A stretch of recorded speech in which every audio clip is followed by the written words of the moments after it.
आपका क्या नाम है? राम गोपाल पांडे। कहाँ रहते हैं? महिला सरैया, थाना क्या लगता है? बौड़ी। क्या मामला है? हमारा रास्ता का मामला था। जी तो जो रास्ते पे हम निकलते थे वो 1 साल से रास्ता हमारा बंधित किए हुए हैं जी। विपक्षी हमारे। क्या नाम है? रघुनंदन पांडे, जी। उनके भाई का नाम राजन है, एक का नाम अंगद है, 3 लोग हैं। जी जी। वो निकलने नहीं देते हैं। यानी आपको घर से बाहर नहीं निकलने देते? घर से बाहर नहीं निकल देते वो हैं। सार्वजनिक रास्ता पहले से था कि?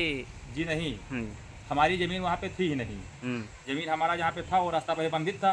जी इनके पिताजी ने मेरा रास्ता बंद कर दिया था। एक रास्ता इनके पिता ने बंद कर दिया था, जी दूसरी रास्ता फिर पंचायती से मिली, जी। वो भी इनके पिताजी ने बंद कर दिया। तीसरी रास्ता हमने मोल खरीदा, 2 लाख रुपया लगा करके ज़मीन जब खरीदा तब उस रास्ते तक मटे।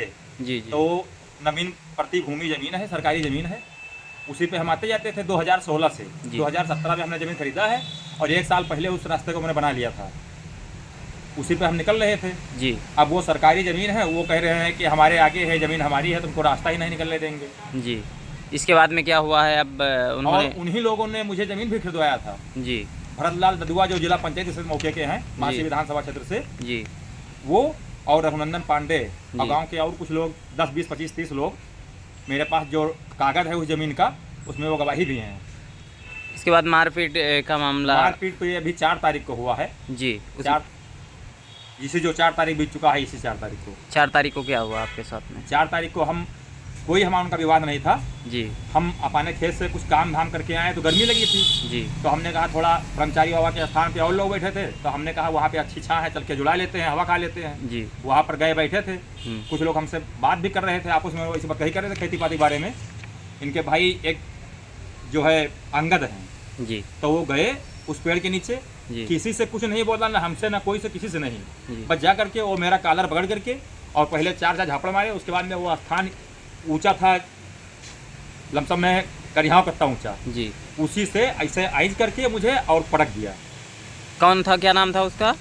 अंगद पांडे। अंगद पांडे ने आपको पटक दिया? जी, रघुनंदन के भाई हैं। जी। इसके बाद में क्या होता है? इसके बाद में हम घर को गए जी और जब थाने जाने के लिए गाड़ी निकाला जी। तो वो धमकी देने लगे कि अगर थाने में जाओगे तो हमारा तुम क्या कर लोगे, हाँ हाँ। और थाना से आपका प्रशासन मेरा कुछ बिगाड़ ही नहीं सकता है। ऐसा उन्होंने जब बोला? आपका भला करेंगे तो भगवान ही सुनेंगे, ऐसा और बोला? शासन प्रशासन आपका कोई साथ नहीं देने वाला है। जी और एक फ़ोन यहाँ आप एप्लीकेशन देके जाओ, आइए, हमको कोई दिक्कत नहीं, हम यहाँ से फ़ोन कर देंगे एसओ साहब को, तो हमारी ही सुनी जाएगी, आप वहाँ भी मारे जाओगे, आप जा रहे हैं। जी जी जी। लेकिन हमने तब भी नहीं माना, हमने कहा सहित मेरा शासन प्रशासन कुछ सुन ले। इसके बाद आप थाने पे पहुँचे? थाने पर गए जी थाने पे एप्लीकेशन दिया, जी वहाँ से एक सिपाही आया, जी। तत्काल पीछे ही मेरे सिपाही आ गया, जी आया, लेकिन उस पर कोई एक्शन नहीं लिया और उल्टे मुझे ही को डांटने लगा।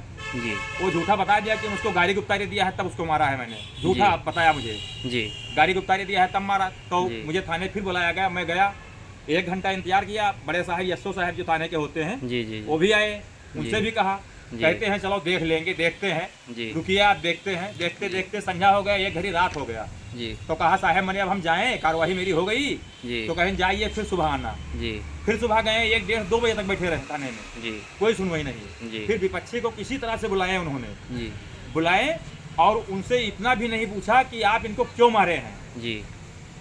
और कुछ नहीं, बस यही गए, कहें कि क्या मामला था। हम कहा साहब रास्ता मामला रहा है, लेकिन रास्ता मामला कल नहीं था, कल मुझे एकदम निर्दोष इन्होंने मारा है। लेकिन एसओ साहब उनको एक जवान भी नहीं बोले। यानी माफ़ कीजिएगा, बौड़ी थाना प्रभारी जो मौके पर मौजूद हैं, उनके पास आप प्रार्थना पत्र लेकर गए, लेकिन कोई कार्रवाई उन्होंने नहीं कोई किया? कार्रवाई उन्होंने इतना भी नहीं पूछा कि इनको गरीब आदमी है, इसको क्यों मारा, इतना भी नहीं पूछा। जी। इतना पावरफुल वो सर विपक्षी मेरा आदमी है। अच्छा, आज एसपी कार्यालय बहराइच पहुंचे हैं आप, क्या आश्वासन दिए बहराइच एसपी कार्यालय से? आपको क्या? यही उम्मीद लेकर पहुंचे हैं कि शासन प्रशासन सहित मेरी मदद कर दे। जी। और वो तो कहते हैं अगर इस घर पे रहोगे तो आपको किसी दिन जान से मार देंगे। जी। या तो आप बाल बच्चे अपना अगर जीवाना चाहते हो, अगर मजदूरी करना खाना चाहते हो, तो आप कहीं अंतर जाके बस लीजिए, मकान बना लीजिए, और इस पर निकलने की कोशिश करोगे तो आपको जान से मार देंगे। अच्छा, जिस रोड के लिए? इसके पहले भी मुझे धमकी मिल चुकी है। जी। तारीख नहीं याद है, जी। लेकिन कम से कम लमसम हो गया 2, 3, 4 महीना। तो आपने प्रार्थना पत्र दिया था? जी दिया था, उस पर भी सिपाही आए, जी। उन्हीं के द्वारे पे बैठ करके उन्हीं से वार्तालाप कर करके वही रंग से चले गए। सर मुझसे ये भी नहीं पूछा कि मामला क्या है आपका, ये भी नहीं पूछा उन्होंने, और वहीं से रिपोर्ट लगा दिया। अच्छा, हम लेखपाल के पास गए, कानगो के पास गए, एसडीएम के पास बहुत चक्कर सर गए हैं, लेकिन कोई कहीं से मेरी सुनवाई नहीं हो रही है। अच्छा, जो ये रंजन पांडे हैं और हाँ और अंगद हैं, ये राजनीतिक से व्यक्ति हैं, राजनीति से जुड़े हुए हैं, इसलिए? जी हाँ, रघुनंदन पांडे जी और अंगद राजन, ये तीनों भाई हैं। जी तो ये राजनीति में, मौजूदा राजनीति में अभी कोई कुछ मंत्री विधायक या प्रधान वगैरह नहीं है, जी जी जी। लेकिन उनका पावर है सर विधायक। यानी वो राजनीतिक से कार्यकर्ता से जी, जुड़े हुए व्यक्ति जी। हैं, इसलिए आपको धमकी दे रहे हैं लगातार। तो आप क्या चाहते हैं?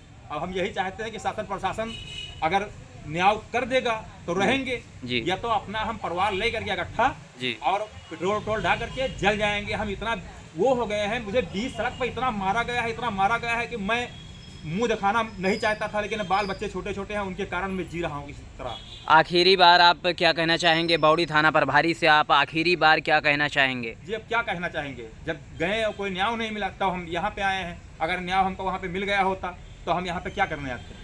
हम गरीब आदमी मजदूरी करते खाते कि यहाँ पे आते हैं अपना पैसा बर्बाद करने। अच्छा, आपका गांव क्या है? महिला सरैया मेरा गाँव है। थाने से करीब कई किलोमीटर दूरी पे आने है? से कम 9 किलोमीटर। 9 किलोमीटर दूरी है। जी। ये दो व्यक्ति लगातार आपको परेशान कर रहे हैं और बौड़ी थाना प्रभारी मैं कोई 3 कार्रवाई नहीं कर रहे हैं। सर वो 4 तारीख को लेकर के इसके पहले मैं 3 दरखास्त और दे चुका हूँ, जी लेकिन कोई सुनवाई मेरी नहीं हुई है। न रास्ते के बारे में सुनवाई हुई है, मेरा रास्ता देखने तक कोई अधिकारी नहीं गया है कि देख तो लो कि क्या मामला है, वो गरीब आदमी का कैसे जी रहा है। कितने बच्चे हैं? मेरे 2 लड़की हैं, 2 लड़का हैं सर, छोटे छोटे हैं, जी अभी कमाने वाले नहीं हैं। जी जी और मैं अकेला केवल खेती करता हूँ जी और 2 लाख रुपया अपने खेत पर केसीसी जी खेत पर बनवा करके जी। तब उस जमीन रास्ता तक हम तब पहुँचे हैं जब उस जमीन को मैंने खरीदा है, उसके पहले में बंधित था रास्ता का। अच्छा, आप क्या चाहते हैं? जो ये दो व्यक्ति हैं जिसका आप नाम ले रहे हैं, आप ही के गांव के रहने वाले हैं, जी, मेरे दरअसल बगल में ही रहते हैं। दरअसल आपको मारे हैं और जान से मारने की धमकी दे रहे हैं, तो आप क्या चाहते हैं? इनके ऊपर मुकदमा लिखवाना चाहते हैं, इनके ऊपर सर, कार्रवाई हो, जो न्याय? अधिकारी लोग चाहें उचित न्याय करें, जी जी बस। हम